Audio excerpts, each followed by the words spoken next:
안녕하세요. 교사를 위한 컴퓨터 강좌입니다.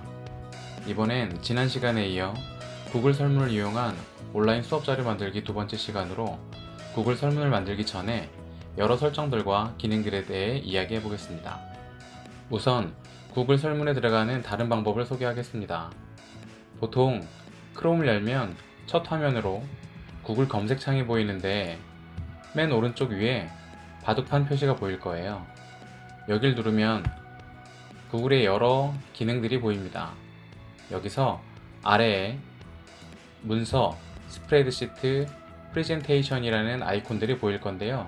셋 중에 아무거나 클릭해 보세요. 그러면 무엇을 클릭하든 왼쪽 맨 위에 석삼자 아이콘이 보일 겁니다. 여길 클릭하면 구글 설문지가 보입니다. 클릭해서 구글 설문을 시작하도록 하겠습니다. 첫 화면부터 설명할게요. 아까 석삼자 아이콘은 설명했고요. 다음 설문지 왼쪽의 보라색 아이콘은 구글 설문 폼의 홈 버튼이라고 생각하면 되겠습니다. 이 버튼을 누르면 설문의 첫 화면으로 돌아오게 됩니다. 아래 새 양식 시작하기에 플러스 버튼은 아무 양식이 없는 새 설문으로 시작하기입니다.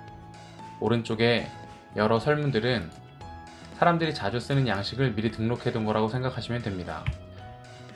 보통 이런 양식을 템플릿이라고 부릅니다. 아래 최근 설문지에는 내가 사용하거나 만들었던 설문지들이 보입니다. 지난 시간에 만들던 파일로 다시 시작할게요. 역시 맨 왼쪽의 아이콘은 홈 버튼이라고 생각하시면 되고 그 오른쪽의 제목은 지난 시간에 파일 이름이라고 설명드렸었죠. 이번엔 이름을 바꾸고 다시 설문 홈으로 들어가 보면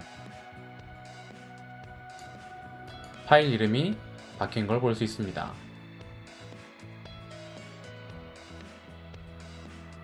폴더 모양의 아이콘은 이 파일의 저장 경로를 지정할 때 사용합니다. 오른쪽 팔레트 모양의 아이콘은 테마, 배경, 글꼴 등을 바꿀 때 사용합니다. 저는 여기서 머리글의 이미지만 바꿔보겠습니다. 이미지 선택을 누르면 이미 만들어진 테마들도 보이고 직접 올릴 수도 있는데 저희는 테마에서 사진을 하나 선택해 볼게요. 어떻게 보이는지 확인하려면 눈 모양의 아이콘을 클릭하면 된다고 했었죠. 저희가 올린 사진은 바로 설문의 가장 상단부에 들어가게 됩니다.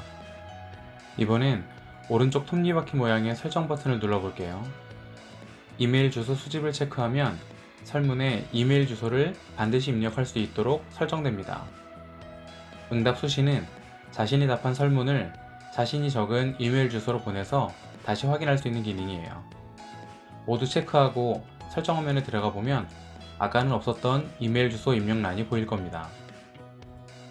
로그인 필요 항목은 우리가 만든 설문을 한 사람이 딱 한 번만 답할 수 있도록 제한할 수 있는 기능인데요. 여길 클릭하면 설문에 답하는 사람이 구글에 로그인해야 합니다.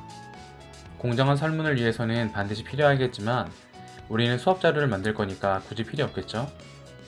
제출 후 수정은 말 그대로 설문을 제출한 후에 다시 수정할 수 있는 기능이고요. 요약 차트와 텍스트 응답 확인은 다른 사람들의 응답을 요약해서 볼 수 있는 기능입니다. 설문으로 시험을 봐야 하는 경우에는 모두 해제하는 게 좋겠죠?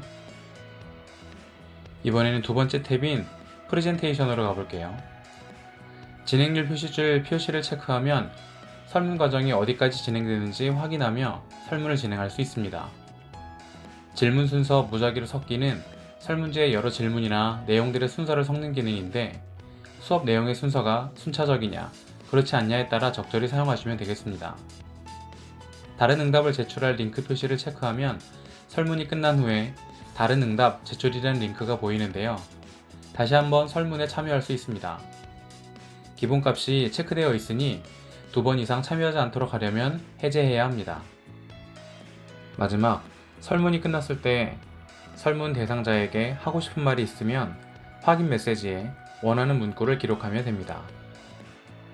확인 메시지에 다른 글을 적어보고 진행률 표시줄 표시와 다른 응답을 제출할 링크까지 체크한 후에 어떻게 보이는지 확인해 보겠습니다.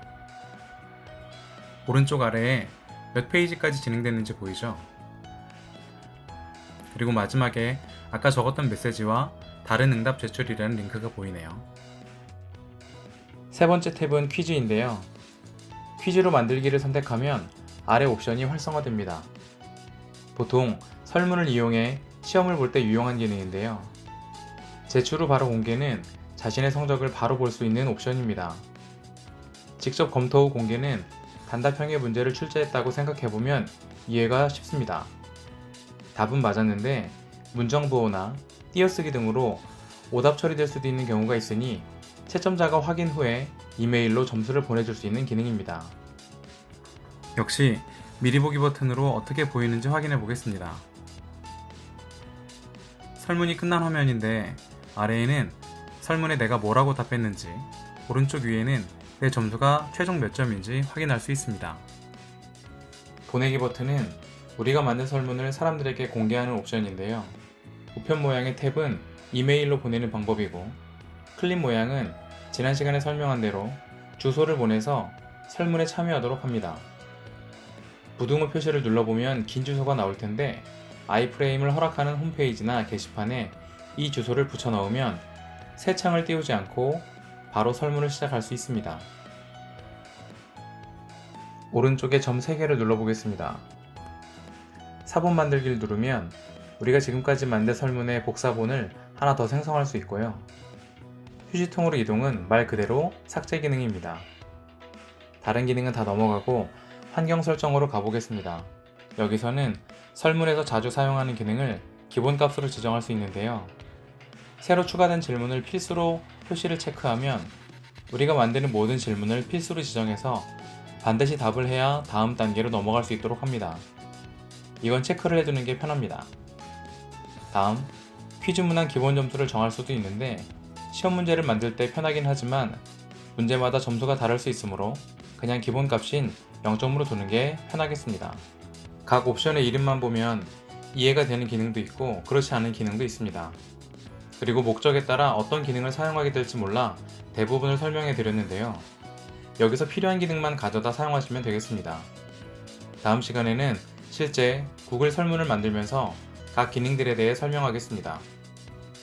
선생님들께 조그마한 도움이 되었기를 바랍니다.